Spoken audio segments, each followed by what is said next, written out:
Welcome to law बडी। आज हम बात करने वाले हैं आर्टिकल 239 ए बी और 239 बी के बारे में, जो कि बहुत ही इंपॉर्टेंट प्रोविजंस हैं। तो चलिए इन्हें सिंपल लैंग्वेज में समझते हैं। आर्टिकल 239 ए बी का क्लॉज ए कहता है कि अगर प्रेसिडेंट को चाहे लेफ्टिनेंट गवर्नर की रिपोर्ट से या किसी और सोर्स से ये लगता है कि दिल्ली की एडमिनिस्ट्रेशन कॉन्स्टिट्यूशन के आर्टिकल 239 ए या उसके अंडर बनाए गए कानून के मुताबिक नहीं चल रही है तो वही एक्शन ले सकते हैं। क्लॉज बी कहता है कि अगर प्रेसिडेंट को लगे कि दिल्ली के प्रॉपर एडमिनिस्ट्रेशन के लिए ऐसा करना ज़रूरी है या फिर उपयुक्त एक्सपीडियंट है, तब भी वो एक्शन ले सकते हैं। प्रेसिडेंट एक ऑर्डर के थ्रू आर्टिकल 239 ए के किसी भी प्रोविजन को सस्पेंड कर सकते हैं या उसके अंडर बनाए गए कानून को टेम्पररी बंद कर सकते हैं, और वो अपने हिसाब से कुछ टेम्पररी अरेंजमेंट्स इंसिडेंटल प्रोविजंस बना सकते हैं ताकि दिल्ली का एडमिनिस्ट्रेशन आर्टिकल 239 और 239 ए के अकॉर्डिंग चले।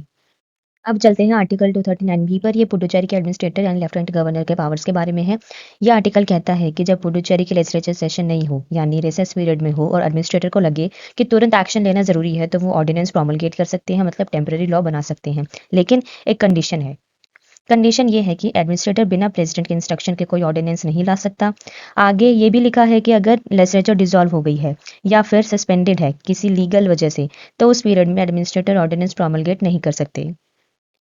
क्लॉज 2 कहता है कि जो ऑर्डिनेंस एडमिनिस्ट्रेटर बनाता है वो प्रेसिडेंट के इंस्ट्रक्शन के बाद एक टेम्पररी लॉ के जैसे काम करेगा, जैसे वो लेजिस्लेचर ने पास किया हो, लेकिन उससे लेजिस्लेचर के सामने रखा जाएगा और जब लेजिस्लेचर दोबारा मिलती है तो 6 वीक्स के अंदर उस ऑर्डिनेंस की वैलिडिटी डिसाइड होती है। नेक्स्ट है कि अगर लेजिस्लेचर उससे डिसअप्रूव कर दे तो ऑर्डिनेंस तुरंत बंद हो जाता है। एडमिनिस्ट्रेटर चाहे तो प्रेसिडेंट के इंस्ट्रक्शन से उसे विड्रॉ भी कर सकता है। क्लॉज 3 जो है ये कहता है कि अगर ऑर्डिनेंस कोई ऐसी बात कंटेन करता है जो नॉर्मली पुडुचेरी लेजिस्लेचर बना ही नहीं सकती, तो वो वॉइड माना जाएगा। And this was simple explanation of Article 239 AB and 239 B. If you found this video useful, do not forget to like, share and subscribe your Law Buddy for more such legal content. Thank you.